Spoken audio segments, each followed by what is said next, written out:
Hi everyone. Warm welcome to my channel Yummy to present the most delicious and easy recipes.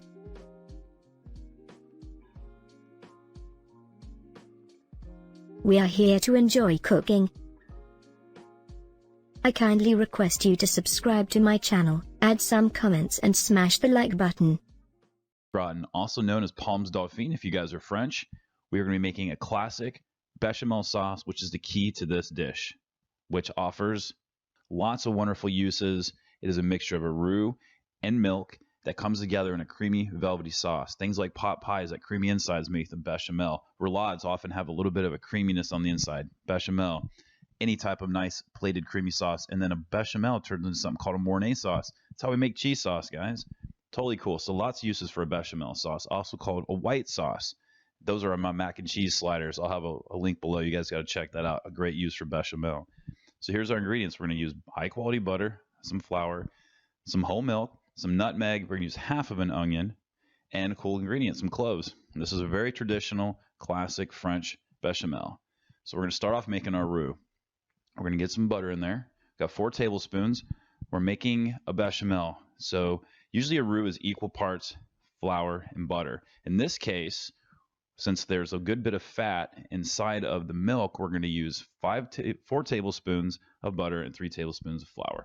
Bring them together. It's going to create a lighter roux instead of a thicker roux, which is cool. It's going to give us a little more time to cook the sauce and let the flavors that we're going to add to it get into the sauce. They're going to kind of steep together and get happy.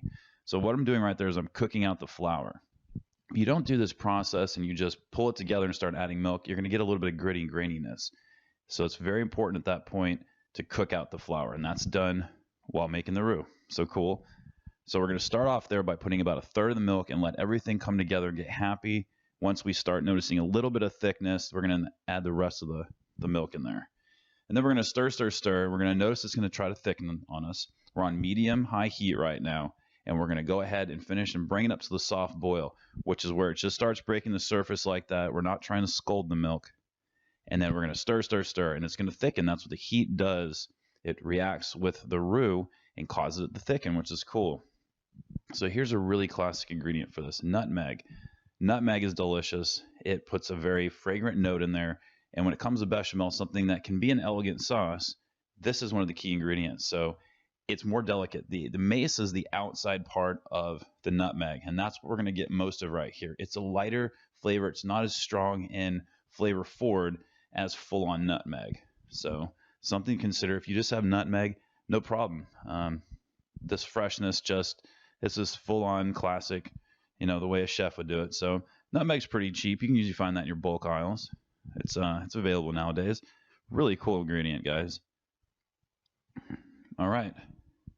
Bay leaves are classic too. You could add them. I think it changes the flavor too much. I don't use them myself, but that's what we're looking for. We want to see that it's thickened. It'll coat the back of the spoon. That's the viscosity we're going for. So here's what you would do first before you even think about making the sauce, is we're going to prep our onion, and we're going to use clove. Once again, a very classic ingredient here. I think a lot of folks on television don't make a classic bechamel, but we're doing classic today. So the very tip of the clove, that's where all the flavor is. My chef in culinary school said, you never use that part because it's too strong and it'll overpower the dish, the sauce. And I totally agree with him here. So go ahead and pull those little end pieces off, and we're going to use 7 of them. It's a fairly strong flavor. We don't need a ton of it. On 1/2 of an onion. Now with the heat off, we're going to put this in upside down, and we're going to cover it. Now the sauce is still warm. We just turned the heat off. The sauce is going to continue to thicken, and those flavors are going to get in there, and it's going to be really cool. It's going to take about 4 or 5 minutes to let everybody get happy there. Okay, it's time to make our potatoes au gratin. So what does au gratin mean? It means to shred or grate, and that's where the cheese or breadcrumbs can be applied to the top, and that's what au gratin means. And then we put it under a broiler and give it a little bit of color, and that's where that beautiful top of your gratin comes from. You bake in the oven. Towards the end, you turn on the broiler and let that color just set in, and keep the door cracked so you can keep an eye on it to make sure it doesn't burn, because it could burn fairly quickly. But that's one of the keys. It'll take on color as it cooks in the oven too. So potatoes, what kind of potatoes should we use here? Lots of choices. There's over 200 types out there. but we're going to use a russet. The reason we're going to use a russet is it's got the right amount of starch in it, and it also likes to take on flavor and suck in our beautiful bechamel we took so much time to make. So we're going to take our casserole dish. You could use whatever size you guys like.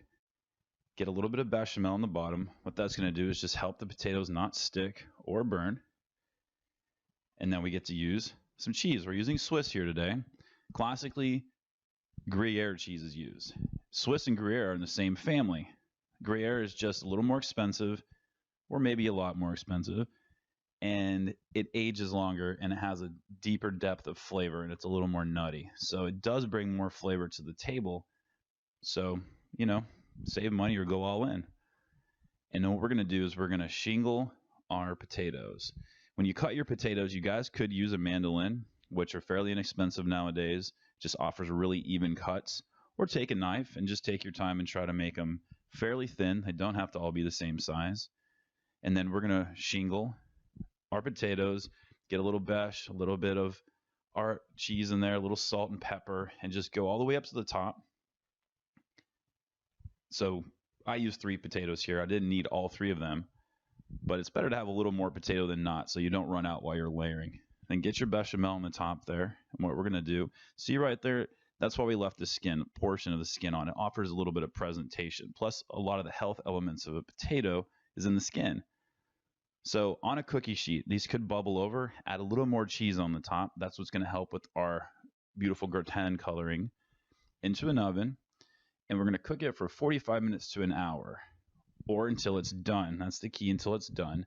And then once you think it's close to done, that's when you put it under the broiler and get that beautiful caramelization on the top from our cheeses. And we've created a classic, traditional potatoes au gratin. Really delicious, guys. A little bit of chive, and you guys are... Thanks for watching. I really appreciate it. Do not forget to subscribe, and we need comments. And help me to share my channel by smashing the like button. That really does help.